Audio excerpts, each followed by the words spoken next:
रविवारी दादरमध्ये ठाकरेंच्या शिवसेनेचे रामरक्षा आंदोलन। उद्धव ठाकरेंची घोषणा। अयोध्येमधल्या लुटीचा पैसा पक्षफोडीसाठी वापरल्याचा आरोप। भाजपने दुसरी रथयात्रा काढावी, आम्ही देखील सहभागी होऊ, भाजपला टोला। मुंबईमध्ये मॅनहोलमध्ये पडून मृत्यू प्रकरणाचे विधानसभेमध्ये पडसाद। सरकारमध्ये समन्वयाचा अभाव, अनिल परब यांचा आरोप। तर 24 तासांमध्ये गटारांवरती झाकणं बसवली नाहीत तर संबंधित अधिकाऱ्याला त्याच गटारामध्ये उभं करू, मनसेचा इशारा।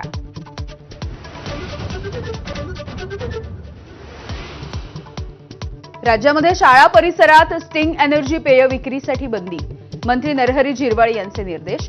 आरोग्यावरती दुष्परिणाम होत असल्याची विधानसभेत चर्चा।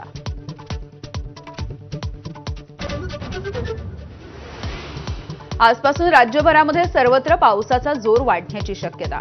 मुंबई, ठाणे, पालघर, रायगडमध्ये आजही अलर्ट। विदर्भ आणि मराठवाड्यामध्ये ऑरेंज अलर्ट। रायगडच्या वरंधा घाटामध्ये दरड कोसळली। महाड भोर मार्गे पुणे वाहतूक ठप्प। मातीचा मोठा ढिगारा, दगड आणि झाडझुडपांसह रस्त्यावरती आल्यामुळे रस्ता बंद।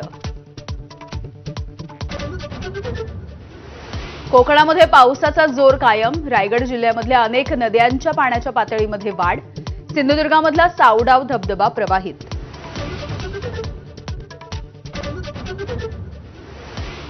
महाबळेश्वरला देखील पावसानं झोडपलं। लोणावळ्यामध्ये तुफान पाऊस। कोल्हापूरमध्ये पंचगंगा नदीवरचे 5 बंधारे पाण्याखाली।